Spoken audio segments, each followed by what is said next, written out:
नमस्कार। मध्य प्रदेश के अध्ययन सीरीज में पेश है अगला वीडियो मध्य प्रदेश का प्राकृतिक विभाजन। इसी विभाजन के साथ जो मध्य प्रदेश का अध्ययन है वो सीरियस रूप से स्टार्ट हो जाता है, क्योंकि ये एक ऐसा टॉपिक है, आप मेंस अगर देते हो तो मेंस में कम से कम 30 मार्क्स का ये टॉपिक अकेला यही है, और बाकी कोई भी एग्जाम देते हो तो 4 और 5 नंबर के क्वेश्चन इस वाले पोर्शन से बनते हैं, इससे कहीं ना कहीं से रिलेटेड बनते हैं। तो हम अपने इस टॉपिक पे आते हैं। दोस्तों, इसके लिए आप लोगों से कोई फीस तो ली नहीं जा रही है, तो आप एक पॉजिटिव एनर्जी के लिए कम से कम लाइक शेयर सब्सक्राइब करते रहें, और ये आप नहीं करते जो आप में बहुत बड़ी कमी है, और इससे ही आपको फिर जो नए वीडियो है उन्हें प्राप्त करने में दिक्कत होने लगती है। तो ये चीज़ें हैं दोस्तों। अगर हम बात करें, एक भारत का नेटवर्क है जो या आप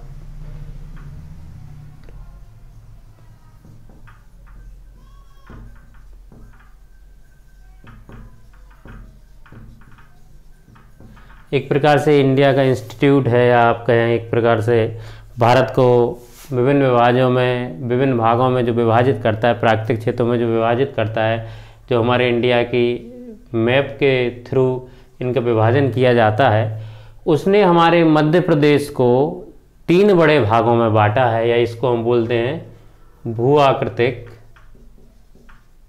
मैप ऑफ इंडिया, या भारत के अनुसार मध्य प्रदेश मुख्यतः 3 बड़े भागों में विभाजित किया जाता है। एक भाग है ये, दूसरा भाग है ये जो मध्य प्रदेश का पर्वतीय क्षेत्र है, और तीसरा जो बचा हिस्सा है, तीसरा भाग है ये, इसको बोला जाता है, यहां मैं साइड में लिख देता हूं, मध्य उच्च प्रदेश, या इसी को बोला जाता है मध्य की उच्च भूमि। ये है डिवीज़न नंबर 1। अगर यहाँ से स्टार्ट करते हैं तो ये हो जाएगा डिवीज़न नंबर 1। इनको नंबरिंग देने में कोई दिक्कत नहीं है, चाहे वहाँ से दे लो आप, चाहे इधर से। ये है एक बड़ा डिवीज़न, और इसके बाद जिसमें मध्य प्रदेश के अधिकतर ज़िले हैं वो इसके अंतर्गत आ जाएंगे। आप देखोगे 30 से 35 ज़िले इसके अंतर्गत आराम से आ जाते हैं। दूसरा है ये वाला एरिया जिसमें बघेलखंड कवर होता है, इसे बोलते हैं पूर्वी उच्च भूमि।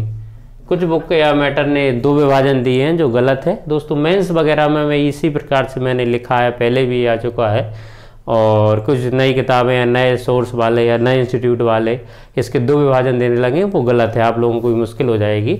मेंस वगैरह भी मैंने लिखा है, और 3 ही विभाजन है, और अब तक सभी किताबें अच्छे जो जानकार हैं वो 3 विभाजन मानते। मध्य की उच्च भूमि, या इसी को बोलते हैं बघेलखंड। सांस्कृतिक रूप से, कल्चरल रूप से हम इसे बघेलखंड बोलते हैं। यह है दूसरा विभाजन दोस्तों। अगर तीसरे विभाजन की बात करें तो ये जो हमारे मध्य प्रदेश का दक्षिणी हिस्सा है, ये है सतपुड़ा, मैकाल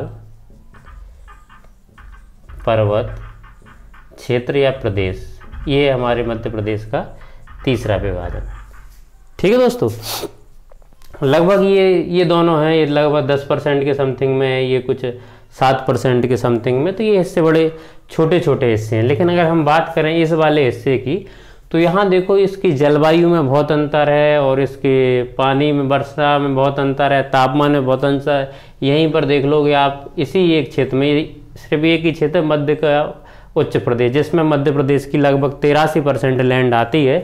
तो इसमें आप देखोगे इसमें भिंड आता है, जहाँ की वर्षा मात्र 55 सेंटीमीटर है। और इसी में आप देखोगे इस तरफ का जो क्षेत्र है जबलपुर के ऊपर का, या कटनी का क्षेत्र आता है, या जबलपुर के ऊपरी क्षेत्र आता है, जहाँ की वर्षा 120 सेंटीमीटर है। अब एक ही क्षेत्र में अगर हम इसको रखेंगे 55 और 120 वालों की, तो हमें बड़ी दिक्कत होगी। यहाँ की फसल चावल हो जाएगी, यहाँ के फसल, यहाँ फसल ही होना बड़ा मुश्किल होगी, या तिलहन फसल होगी, या सरसों फसल होगी। इसके दूसरी तरफ देखोगे, अगर हम इस तरफ जाते हैं रतलाम, झाबुआ, अलीराजपुर तरफ, तो यहाँ बस जो वर्षा है वो 60 सेंटीमीटर है, यहाँ वर्षा है 120 सेंटीमीटर है। यहाँ के लोगों की भाषा अलग है, यहाँ के लोगों की भाषा अलग है, यहाँ की मिट्टी जलोढ़ है, यहाँ की मिट्टी गहरी काली है। अगर एक ही प्रदेश में इसे रखेंगे या एक ही भू आकृति क्षेत्र में रखेंगे तो हमें किसानों को एक से गाइडेंस अगर देंगे हम तो वही गाइडेंस यहाँ वालों को, सरसों की खेती वालों को मिलेंगे, वही चावल की खेती वालों को मिलेंगे, और इनका सही से विभाजन नहीं होगा तो हमें बड़ी दिक्कत आएगी फसलों में, लोगों को गाइड करने में, लोगों को प्रशासन करने में। यहाँ के लोगों के जो तौर तरीके हैं वो अलग होंगे, भिंड मुरैना का तुम्हें पता है विद्रोही स्वभाव के होंगे, यहाँ का तुम्हारा मैटर अलग रहेगा। तो ये इंडिया के हिसाब से, इंडिया बहुत बड़ा देश है, तो वहाँ इंडिया के हिसाब से जब हम पहली बार विभाजन करते हैं तो हमने उसको, अगर आप देखोगे जोनल उसमें, तो उसे 5 भागों में विभाजित है, फिर वो जोनल और छोटे भागों में विभाजित हो जाते हैं। तो जब दिल्ली में बैठ के स्टडी की जाती है या यूपीएससी की स्टडी की जाती है तो मध्य प्रदेश की 4-5 ही नदी पढ़ी जाती है, लेकिन जब हम मध्य प्रदेश या भोपाल के कंसेप्ट से पढ़ते हैं तो मध्य प्रदेश की हम 25 नदी पढ़ते हैं। और वही अगर हम भोपाल में बैठ के पढ़ें तो भोपाल की भी हम हो सकता है 8-10 नदी पढ़ लें। तो कहने का मतलब है जब हम भोपाल में बैठ के मध्य प्रदेश का सिलेबस बनाएंगे या पढ़ेंगे या प्रदेश के दृष्टि से पढ़ेंगे तो हम इसको और गहरे विभाजन में कर लेते हैं। तो चूंकि बघेलखंड एक छोटा क्षेत्र है या पूर्वी उच्च भूमि छोटा क्षेत्र है तो इसमें कोई विभाजन नहीं किया गया। सतपुड़ा मैकाल भी लगभग 10-11% का है, तो इसमें भी कोई विभाजन नहीं किया गया क्योंकि ये क्षेत्र छोटा है। वहीं अगर हम इस क्षेत्र पे आए, मध्य की उच्च भूमि पे आए, तो ये मध्य प्रदेश का लगभग 83% हिस्सा है, और यहाँ से यहाँ तक लगभग 400-500 किलोमीटर की दूरी हो जाती है, यहाँ से यहाँ तक की लगभग 600 किलोमीटर की दूरी हो जाती है। तो एक जो हिस्सा है इस तरफ से लगभग 400-500 है, इस तरफ से लगभग आपका हिस्सा जो लगभग है वो 600 किलोमीटर है। तो लगभग 2.5 लाख वर्ग किलोमीटर का जो क्षेत्र है, एक विभाजन में इसे रखना मूर्खता होगी, फिर तो हम इसको प्रदेश ही बना लें। इसलिए इनके गहन अध्ययन के लिए हम क्या करते हैं, इन्हें छोटे छोटे और सब पार्ट में बांट लेते हैं। तो प्रदेश की दृष्टि से इस बड़े विभाजन को हमने और छोटे सब डिवीजन में बांट लिया है। तो ये जो मध्य की उच्च भूमि है ये 5 सब डिवीजन में बटा हुआ है। 5 सब डिवीजन में इसको हम गहराई से अच्छे से, किसी भी चीज़ को हम अच्छे से अध्ययन करने के लिए उसे यूनिट या सब टॉपिक में बांट लेते हैं। तो ऐसे ये 5 भागों में बटा है, जिसमें से एक जो क्षेत्र है, अगर हम ऊपर का ये देखें तो इसे बोला जाता है मध्य भारत का पठार, जहाँ मुख्यतः कम वर्षा होती है। यहाँ से लगभग चंबल के पूरे ज़िले आ जाते हैं। इसमें यहाँ ज़िला आ जाएगा श्योपुर, मुरैना, भिंड का अधिकतर हिस्सा, ग्वालियर इसमें आ जाता है, और इसमें शिवपुरी का अधिकतर हिस्सा आ जाता है, 1-2 तहसीलें छोड़ के, और यहाँ गुना का अधिकतर हिस्सा इसमें आ जाता है। और यहाँ से 2 ज़िले इसमें शामिल किए जाते हैं या उनके कुछ हिस्से शामिल किए जाते हैं। ये ऊपर स्थित जिला नीमच और यहाँ स्थित जिला मंदसौर। तो ये जो हिस्सा है मध्य भारत के पठार में, ये ज़िले आते हैं श्योपुर, मुरैना, भिंड, शिवपुरी और गुना, यहाँ से मंदसौर और नीमच। ये मध्य भारत के पठार में जहाँ वर्षा कम होती है, लगभग 60 सेंटीमीटर के करीब वर्षा होती है। इस वजह से लोग अपनी रोजी रोटी चलाने के लिए दूसरे आय के स्रोत ढूंढते हैं, या फिर वो बागी हो जाते जब उनकी आवश्यकताएं पूरी नहीं होती, तो वो स्थिति बनती। यहाँ की मुख्य नदी सिंध है, चंबल है, ठीक है, कूनो है, ये यहाँ की मुख्य नदी है। और इस वजह से मुरैना, भिंडो इस क्षेत्रों में पशुपालन अधिक होता है, क्योंकि कृषि नहीं हो पाती, लेकिन लोग मरेंगे थोड़ी, जीने के लिए दूसरे साधन ढूंढ लेते हैं, इसलिए पशुपालन, मधुमक्खी पालन, ये इनके अन्य काम है। दूसरा यहाँ का एक बड़ा डिवीज़न है जो प्रदेश का ही सबसे बड़ा डिवीज़न है, और ये है विंध्याचल के उत्तर में स्थित हमारे मध्य प्रदेश का अन्य हिस्सा या बड़ा विभाजन, जिसे बोला जाता है मालवा का पठार। लगभग 14-15 जिलों में स्थित है। नए जिले बनने के बाद लगभग 16-17 जिलों तक पहुंच गया है, जिसमें आता है पूर्ण रूप से आपका, ये मध्य प्रदेश का सबसे बड़ा विभाजन भी है। लगभग 26-27% एरिया तक फैला हुआ है, कुछ पॉइंट में देखा जाए। कुछ किताबें इसे 28% तक बताती हैं। तो अगर हम ज़िले की बात बोलें तो इसमें आता है पूर्ण रूप से भोपाल आ जाता है, पूर्ण रूप से इसमें विदिशा आ जाता है, कुछ हिस्सा गुना का आ जाता है, अधिकतर पूरा हिस्सा राजगढ़ का आ जाता है। आगर मालवा का तो आ ही जाएगा जब नाम में ही मालवा है, तो शाजापुर इसमें पूरा आ जाता है, रतलाम इसमें पूरा आ जाता है, उज्जैन इसमें पूरा आ जाता है, इंदौर इसमें पूर्ण रूप से आता है, देवास इसमें आता है, इसी में आपका सीहोर, इसमें इसको सीहोर पूर्ण रूप से इसमें आ जाता है। धार का अधिकतर हिस्सा इसमें आता है। झाबुआ का कुछ हिस्सा इसमें आता है, या अधिकतर झाबुआ। अलीराजपुर का कुछ हिस्सा इसमें आ जाता है। यहाँ से रायसेन का कुछ हिस्सा इसमें आता है। सागर लगभग पूरा हिस्सा इसमें आ जाता है। तो ये मुख्य ज़िले हैं जो इस हमारे मध्य प्रदेश के सबसे बड़े विभाजन मालवा के पठार में आता है। सबसे समृद्ध एरिया है ये, क्योंकि यहाँ इंदौर हमारे मध्य प्रदेश की बिजनेस राजधानी इधर है। आसपास के धार और ये सब जो सेक्टर हैं ये बिज़नेस के लिए फेमस हैं। और इसका एक बड़ा कारण ये है कि यहाँ खेती बहुत अच्छी होती है। मिट्टी यहाँ की काली है, कम सिंचित करने में भी यहाँ फसलें हो जाती हैं, जिसकी वजह से जो कृषि के जो रॉ मटेरियल हैं वो यहाँ के आसपास के क्षेत्रों की जो कॉटन इंडस्ट्री है, सूती मिल है, उसमें काम करता है। आसपास का जो एरिया है वो कपास का भी उत्पादन क्षेत्र यहाँ से निचले का, जिससे इंदौर, उज्जैन वगैरह की खूब सूती मिलें चली हैं। और उन सूती मिलों में जो मजदूर काम करने आए वो दूसरे सेक्टरों में बाद में विस्थापित हो गए और ये समृद्धि में ये एरिया बदल गया। ये सबसे मध्य प्रदेश का संपन्न एरिया है बिजनेस और दूसरों के क्षेत्रों की वजह से। मेंस में भी ये टॉपिक पूछा जाता है कि क्यों मालवा में अधिकतर जो उद्योग हैं या उद्योगों की दृष्टि से ये संपन्न है। इसे हम अगले क्वेश्चन में बात करेंगे। मेंस में ये चीज़ें आ चुकी हैं। तो ये मध्य प्रदेश के संपन्न क्षेत्रों में से एक है। एक तो बेहतर मृदा है, जलवायु बहुत अच्छी है, समशीतोष्ण जलवायु है या सम जलवायु है, जो टेम्परेट जलवायु है, जिसमें मौसम में बहुत अंतर नहीं होता और लोग यहाँ बसने के लिए बड़ा अनुकूल यहाँ का तापमान है। तो ये मालवा का पठार है जो कि मध्य की उच्च भूमि का दूसरा विभाजन है। इसी का जो फर्स्ट का सेकंड जो है एक पार्ट ये है और फर्स्ट डिवीज़न जो है वो ये है। इसके बाद हम आगे आते हैं इसके तीसरे विभाजन पर। तो तीसरा विभाजन है ये इस प्रकार से, ये इसका तीसरा विभाजन है जिसे बोला जाता है, ये नर्मदा के आसपास का एरिया है। दोनों तरफ 50-60 किलोमीटर इस तरफ, 50-60 किलोमीटर इस तरफ नर्मदा, और इस वाला जो एरिया है ये सोन के आसपास का तरफ का एरिया है। तो इसे बोला जाता है नर्मदा सोन घाटी या घाटी क्षेत्र। ये फर्स्ट का जो है मध्य प्रदेश की उच्च भूमि है, इसका ये फर्स्ट का तीसरा विभाजन हम पढ़ रहे हैं। ये नर्मदा के आसपास का क्षेत्र है। इस वाले क्षेत्र में नमी ज़्यादा रहती है और यही कारण है यहाँ पर जो मृदा है वो काली मृदा है। जब यहाँ नदियाँ ज़्यादा बहेंगी और आसपास के क्षेत्र में पानी का बहाव रहेगा, अपवाह रहेगा, तो नदियाँ जो अपने आसपास उस नमी की वजह से, हम कोई एक सूखी मिट्टी लें, एक नमी वाली काली मिट्टी लें, तो जो नमी या गीली मिट्टी होगी वो ज़्यादा काली होगी। इसलिए ये जो मिट्टी है आसपास की ज़्यादा काली है। दूसरा एक और कारण है, इस वाले क्षेत्र में या होशंगाबाद और बैतूल के नीचे क्षेत्र और सोन घाटी के आसपास के क्षेत्र में कोयला की भी अधिकता है, जिस वजह से उस मिट्टी में कार्बन के जो अंश हैं वो ज़्यादा हैं, जो कुछ हद तक इस मिट्टी को अधिक काली बनाती हैं। ये हमारे मध्य प्रदेश का गेहूं उत्पादन का बड़ा प्रसिद्ध क्षेत्र है नर्मदा का आसपास, क्योंकि किसी भी फसल को करने के लिए सबसे ज़रूरी होती है सिंचाई।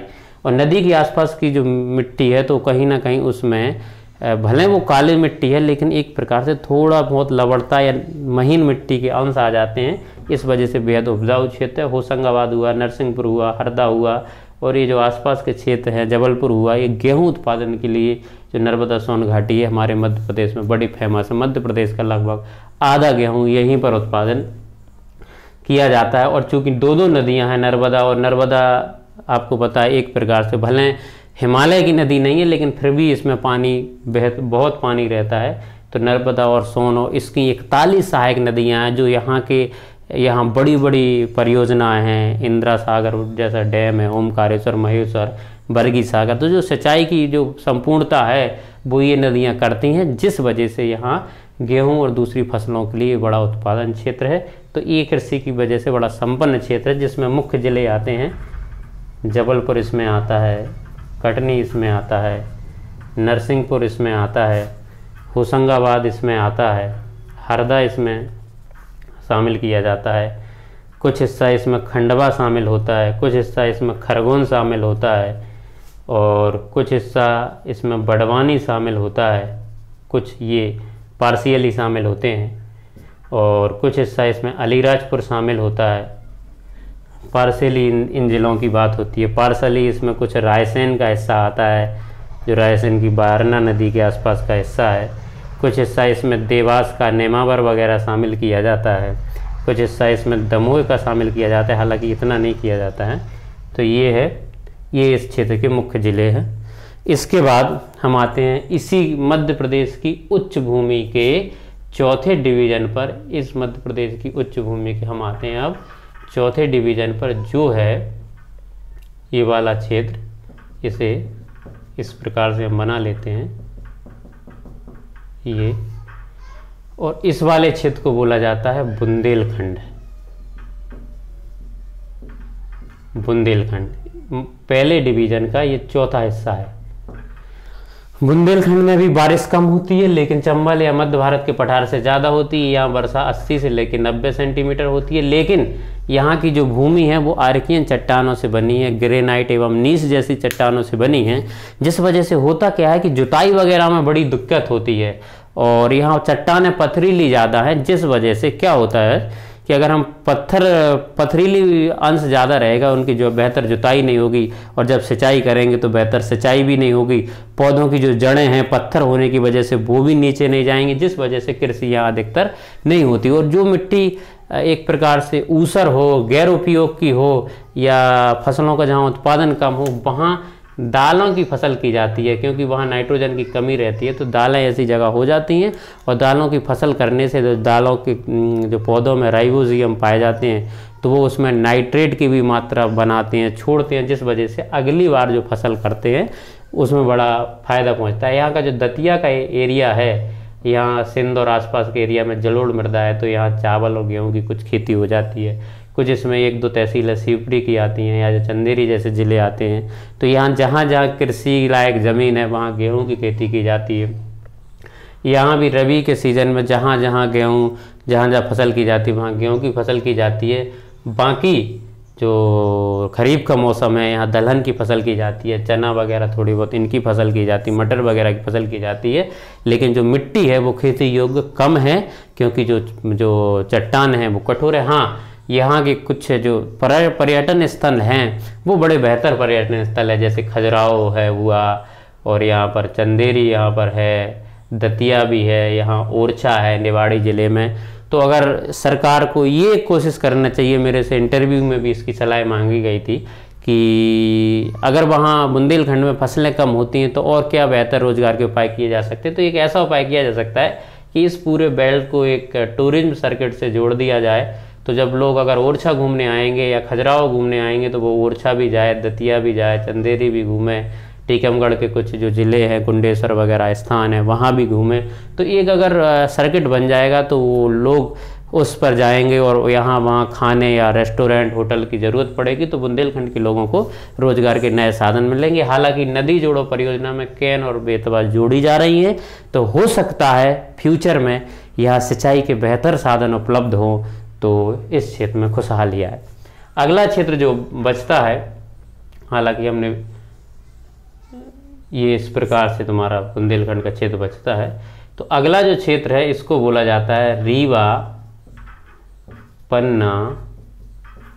ये है रीवा पन्ना का पठार, इस प्रकार से लिख सकते हैं, रीवा पन्ना का पठार। तो नाम से ही पता चल रहा है कि इसमें रीवा जिला होगा, इसमें पन्ना जिला होगा, इसमें शामिल होता है दमोह, इसी में शामिल होता है सतना, और कुछ उमरिया का हिस्सा है इसमें शामिल किया जाता है। तो यह उमरिया का कुछ हिस्सा, ज़्यादा नहीं। तो रीवा पन्ना के पठार में मुख्यतः 4-5 ज़िले शामिल किए जाते हैं, रीवा पन्ना दमोह और सतना तथा उमरिया का कुछ डिवीज़न इसमें शामिल किया जाता है। इस एरिया में अधिकतर जगह पर वो कैमूर पर्वतमाला फैली है, तो इसलिए पथरीला हिस्सा है। कैमूर पर्वतमाला के उस तरफ बारिश कम होती है, तो वहाँ दलहन वगैरह की फसलें की जाती हैं, तिलहन की फसल की जाती है। वहाँ रेड मृदा की अधिकतर है, और वहाँ टोंस नदी यहाँ की प्रमुख नदी है। पन्ना में चूँकि वो कैन नदी है तो वहाँ उसकी वजह से कुछ फसलों में मददगार हो जाती है। इस तरफ बारिश अच्छी होती है 120 से 130 सेंटीमीटर, या जो सतना के निचले हिस्सों में, तो यह गेहूं जैसी फसलें की जाती हैं। दमोह वगैरह में जो है वो गेहूं की फसल यहाँ पर हो जाती है। यहाँ पर चावल की फसल की जाती है, जहाँ अच्छी वर्षा हो जाती है। तो ये इस क्षेत्र में मिसलेनियस या आप कह सकते हो कि मौसम में, फसलों में, सब में विविधता है ये, या व्यक्तियों में भी विविधता है। यहाँ का मुख्य जो पर्यटन स्थल हैं वो मैहर है, और यहाँ सतना में आप देखोगे चित्रकूट है। पन्ना अपना हीरा उत्पादन के लिए विश्व प्रसिद्ध है। जो रीवा है, और रीवा जो है वो अपने सफ़ेद बागों के लिए फेमस है। दमोह में जो हटा है, नौहटा है, या जो सब चीज़ें हैं ये अपने दिल्ली सल्तनत काल की कई चीज़ों के लिए फेमस है। उस तरह की बावड़ियों के लिए फेमस है। उस दौरान के तालाबों के लिए फेमस है जो फिरोज शाह तुगलक और उससे पहले के जो शासक थे मोहम्मद बिन तुगलक वगैरह इन लोगों ने बनवाया था। तो ये उस चीज़ के लिए है। तो ये रहे मध्य प्रदेश के 7 विभाजन, जिसमें से मैं एक बार और रिवाइज करता हूँ कि जो मध्य का उच्च प्रदेश है, ये बड़ा होने के कारण हमारी प्रदेश ने या हमने अपने शिक्षा के लिए या प्रदेश ने बेहतर जलवायु अध्ययन के लिए, बेहतर कृषि वगैरह के लिए इसको 5 भागों में बांट रखा है मध्य के उच्च प्रदेश को, जिसमें हमारे मध्य प्रदेश का 83% हिस्सा आता था। उसका एक विभाजन है फर्स्ट का विभाजन नंबर 1 या तो ये है मध्य भारत का पठार। दूसरा फर्स्ट का विभाजन नंबर 2 है मालवा का पठार। फर्स्ट का विभाजन नंबर 3 है नर्मदा सोन घाटी, आगे पीछे भी कर सकते हो आप। और फर्स्ट का विभाजन नंबर 4 है बुंदेलखंड का पठार। फर्स्ट का विभाजन नंबर 5 है रीवा पन्ना का पठार। तो ये हैं 1 के 5 पुत्र, ऐसे मान सकते हो आप। तो ये है 1 के 5, और ये सतपुड़ा मैकाल है जो स्वयं अपने आप में परिवार है, मान लो इनके पुत्र हुए ही नहीं तो ये अपने खुद ही काउंट हो रहे हैं। और ये है पूरब की उच्च भूमि बुंदेलखंड, इनके भी मान लो कि आप पुत्र हुए नहीं। तो इस प्रकार से टोटल विभाजन हो गए 5 ये, 1 ये 6 और 1 ये हो गए 7। तो ये हैं कुल हमारे मध्य प्रदेश के 7 प्राकृतिक प्रदेश। और अगर हम भारत के हिसाब से देखा जाए या भारत का फिजियोग्राफी मैप ऑफ इंडिया के हिसाब से देखा जाए तो इसके 3 विभाजन है। मध्य का उच्च प्रदेश 1, और पूरब की उच्च भूमि या बुंदेलखंड 2, और तीसरा हमारा पहाड़ी क्षेत्र जो मध्य प्रदेश के दक्षिण पूर्व में है वो है सतपुड़ा मैकाल प्रदेश। दोस्तों अगले वीडियो के लिए आप अगले क्लास का वेट कीजिए। अगर आपको बेहतर लगा तो हमें लाइक करें, सपोर्ट करें और सब्सक्राइब करें। Thank you.